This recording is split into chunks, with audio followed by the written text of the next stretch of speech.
दिल्ली के गांवों की उपेक्षा से नाराज 360 गांव ने किया 3 सितंबर को दिल्ली के पीरागढ़ी में महापंचायत का ऐलान। इस महापंचायत में लिया जाएगा आंदोलन का फैसला। सरकारों पर लगाया बड़ा आरोप। दिल्ली के गांवों में बढ़ती समस्याओं को लेकर 360 गांवों की खाप पंचायत ने आंदोलन का बिगुल फूंक दिया है। गांवों की उपेक्षा को लेकर 3 सितंबर को पीरागढ़ी में होगी 360 गाँव की महापंचायत में आगे की रणनीति का फैसला लिया जाएगा। खाप का कहना है कि दिल्ली के गांवों को शहरीकरण के नाम पर ग्रामीणों से धोखा दिया गया।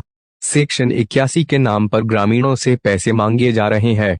सेक्शन 81 हटाने के झूठे वायदे किए गए लेकिन सरकारों ने कुछ नहीं किया और अब तो हद हो गई। गांवों में हाउस टैक्स के नोटिस भेजने शुरू कर दिए हैं, जबकि अंग्रेजों के समय से अब तक हाउस टैक्स का नोटिस नहीं आया था। सरकार एक तरफ स्मार्ट सिटी बनाने की बात करती है लेकिन स्मार्ट गाँव बनाने की बात नहीं करती। ये सभी मुद्दों पर इस खाप पंचायत में चर्चा होगी और चर्चा के बाद आंदोलन की तैयारी है। न्यूज इंडिया टीवी से राजीव कुमार तिवारी की रिपोर्ट दिल्ली से।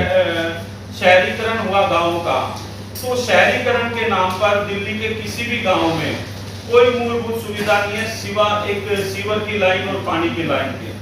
अगर इस तरीके से शहरीकरण होता तो हमें ऐसा शहरीकरण नहीं चाहिए, क्योंकि शहरीकरण के नाम पर दिल्ली सरकार ने और चाहे डीडीए ने मिलकर एक गेम किया कि दिल्ली की जितनी ग्राम सभा की भूमि थी उसको जो है कब्जा लिया गया, वो डीडीए के अंदर दे दी गई शहरीकरण के नाम पर। जबकि ग्राम सभा का जो कानून है, ग्राम सभा किसी कानून में नहीं लिखा कि ग्राम सभा की भूमि वो सरकारी जमीन है। ग्राम सभा की भूमि का मतलब है कि गांव की साझेदार जमीन है, गांव की सबकी मिलकर वो जमीन है और उसका मालिक गांव है। और शहरीकरण के नाम पर गांव के साथ धोखा हुआ, ठगी हुई और लूट हुई। तो इस तरीके से अब आज के परिवेश में एक सबसे बड़ा मुद्दा हमारे सामने आया है कि हमारे जो गांव के अंदर 1908 के बाद आज तक लाल डोरा नहीं बढ़ा और गांव की आबादी काफी बढ़ गई है, लेकिन 1975 में कुछ गांवों का बढ़ा है, सामूहिक रूप से सभी गांवों का नहीं बढ़ाया गया। तो आज लाल डोरे में जब ये लाल डोरे का बनाया गया था तो उस टाइम पे ये कहा गया था कि गांव की जो आबादी है वो लाल डोरे के अंदर उस पे किसी भी तरह का कोई टैक्स नहीं लगेगा। लेकिन हम समय समय पर मांग करते रहे कि लाल डोरे का विस्तार किया जाए, कम से कम जो गांव के आसपास की आबादी है उसी को एक्सटेंडेड लाल डोरा घोषित कर दिया जाए, वो भी आज तक नहीं हुआ। और अब सबसे बड़ा ये है कि दिल्ली के अंदर गांव के अंदर जो पहले से नहीं था, हाउस टैक्स के नोटिस लगातार भेजने शुरू कर दिए गए। एक गंभीर मुद्दा है, जब हमारी जमीनें ले ली गई, कोड़ियों के भाव ले ली गई, हमारे से जो है हमने डेवलपमेंट के नाम पर दे दी गई, फिर उसके बावजूद भी हमारे ऊपर आक्रमण हो रहा है, तो ये आक्रमण अब हम लोग नहीं सहेंगे। और साथ साथ एक मुद्दा और था कि जिस तरीके से अंग्रेजों के समय में कानून बनाए गए वही कानून आज तक लागू है, वही जो है चालू है। जिस तरीके से सेक्शन 81 आप सबको मालूम है और सेक्शन 33, सेक्शन 81 की वॉयलेंस कहती है कि जो भी व्यक्ति ने अगर अपने गांव के पास खेत में अगर मकान बना ले तो वहां पर सेक्शन 81 लगा दी जाती है। सेक्शन 81 का कई बार सरकारों ने दावा किया कि हमने हटा ली गई, लेकिन आज भी पुराने मुकदमे आज तक हैं जिससे ग्रामीणों को काफी नुकसान होता है। जिसका एक मैं कह दूं आपके माध्यम से कि एक सरकारी प्रशासन के द्वारा लूट की जा रही है सेक्शन 81 के नाम पर, लोगों से पैसे मांगे जा रहे हैं। तो जो व्यक्ति आज दिल्ली की सत्ता में बैठा है वो खुद आंदोलन के नाम पर आया और उसने लोगों से कहा कि मैं आप लोगों को जो है गांव के लिए भी बहुत सारे अपने घोषणा पत्र में उन्होंने जिक्र किया था आम आदमी पार्टी ने कि सेक्शन 81 हटाने का, सेक्शन 33 हटाने का, लाल डोरे के विस्तार करने का, लेकिन आज तक कोई भी एक एजेंडा उन्होंने अपना पूरा नहीं किया। तो हमने इन सब मुद्दों के ऊपर और भी मुद्दे हैं, लेकिन एक मुद्दा हमारा ये भी है कि जो हमारी जमीनें ली गई उनके अल्टरनेटिव प्लॉट हमें आज तक नहीं दिए गए। उसमें प्रावधान किया था जब उस टाइम पे सरकारों ने कि अगर आपकी जमीन लेंगे तो हम आपको एक प्लॉट देंगे जिसकी कीमत लेंगे आपसे, हम उसके लिए भी एग्री थे, लेकिन वो प्लॉट भी हमारे रोक दिए गए। साथ साथ हमारे प्लॉट सिर्फ प्लॉट रोके गए, साथ साथ उसमें प्रोविजन था कि दिल्ली के मूल निवासी जिनकी जमीन जा रही है उनमें हर परिवार से नौकरी दी जाएगी, उसका भी प्रावधान नहीं है। तो इस तरह के अनेकों मुद्दे, चाहे हमारे जो गरीब भाई, हमारे जो दलित भाई थे, उनको 74(4) के तहत जमीनें दी गई थी, 20 सूत्री के प्लॉट दिए गए थे गांव वालों को, उनका भी मालिकाना आज तक हमें नहीं मिला। इन 6-7 मुद्दों के ऊपर हमने पिछले दिनों एक मीटिंग करी और मैं तकरीबन दिल्ली के 200 गांव में मैं खुद गया हूं। हमने पंचायतें करी 200 गांव के अंदर और हमारे सभी तबकों के प्रधान वहां पर गए और लोगों की एक भावना बन चुकी थी कि लोगों का विश्वास सरकार के ऊपर से उठ चुका था और समय समय पर राजनीतिक पार्टियों ने हमें ठगा है।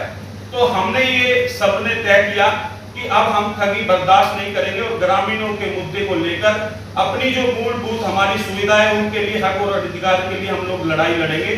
और हमारे जो पुराना संगठन है, हमारा जो खाप पंचायत का संगठन है, जो सबसे मजबूत और सबसे पुराना संगठन है, उसी के बैनर पर हम ये लड़ाई लड़ेंगे। इसमें किसी तरह की राजनीतिक लोगों की या राजनीतिक व्यक्ति की हम एंट्री नहीं होने देंगे। जो भी आएगा एक साधारण व्यक्ति के रूप में आए और अपनी बात रखे, लेकिन राजनीति इसके बीच में बिल्कुल आड़े हाथ नहीं आएगी। हमने आने वाली 3 तारीख को एक महापंचायत का आयोजन किया है और उसमें मुझे लगता है कि जिस तरीके से मैं 200 गांव के अंदर गया और जिस तरीके से सभा हुई, लोगों में काफी रोष भी था, लेकिन जब मैंने सारी बातें बताई तो उनके अंदर एक जोश भी दिखा कि वो सब लोग वहां पर पहुंचेंगे और भारी तादाद में दिल्ली की एक ऐतिहासिक महापंचायत होने जा रही है 3 तारीख को, और जिसमें हम अपने हक और अधिकार की लड़ाई आखिरी दम तक लड़ेंगे। इनके साथ बिल्कुल भी कोई समझौता नहीं किया जाएगा। अगर आप लोगों का कोई सवाल हो तो आप तो महापंचायत का ऐलान किया गया है कि क्या क्या मुद्दे रहेंगे महापंचायत की वजह क्या है ऐलान करने के? देखिए, मुद्दा सबसे गंभीर है कि जिस तरीके से दिल्ली के गांव देहात को बर्बाद करने की कोशिश की गई है पिछले कई वर्षों से, तो आज दिल्ली के जो भी 360 गांव सब एकत्रित होकर इस लड़ाई को लड़ने जा रहे हैं। और आने वाली 3 तारीख को हमने एक महापंचायत बुलाई जिसमें हजारों की तादाद में लोग इकट्ठा होंगे। और सबसे बड़ा मुद्दा है कि जिस तरीके से हाउस टैक्स के नोटिस देने शुरू कर दिए हैं, जबकि अंग्रेजी काल से ही हमें लाल डोरे के तहत कभी हाउस टैक्स के नोटिस नहीं आए, हमें उस सब चीज़ों से अलग रखा गया था, लेकिन अब हाउस टैक्स के नोटिस आने लग गए। शहरीकरण के नाम पर हमारे गाँव में सिर्फ एक सीवर की लाइन के अलावा कुछ डाला नहीं गया। जब एक तरफ बात करती है सरकार स्मार्ट सिटी की, तो स्मार्ट विलेज बनाने की बात क्यों नहीं करती? और शहरीकरण के नाम पर जितनी ग्राम सभा की भूमि थी उनको सबको सरकार ने अपने हैंड ओवर कर लिया। किसी भी कानून में नहीं लिखा कि ग्राम सभा की भूमि सरकारी भूमि है, वो ग्रामीणों की अपनी भूमि है जो छोटी छोटी सबके ज़मीनों में से कट के बनी हुई है। तो उस भूमि को हम अब सरकार को नहीं देंगे। तो सर, ये जो महापंचायत है इसमें क्या ऐलान किया जाएगा, आगे की रणनीति क्या होगी? आगे की रणनीति ज़बरदस्त तरीके से हम अपने हक अधिकार के लिए लड़ेंगे और जब तक हमारी मांगें नहीं मानी जाती एक आंदोलन जारी रहेगा। और अभी मैं अकेला उसका ऐलान नहीं कर सकता क्योंकि हमने सबको बुलाया। हमारी एक प्रक्रिया है पंचायत की, हमारे सभी तपे रहेंगे, सब ग्रामीण लोग रहेंगे और जो सब लोग फैसला करेंगे। लेकिन ये चीज़ है कि लड़ाई लड़ी जाएगी अपने हक अधिकार। मतलब महापंचायत में ये फैसला दिया जाएगा कि इसके लिए लेकर आंदोलन किस रूपरेखा?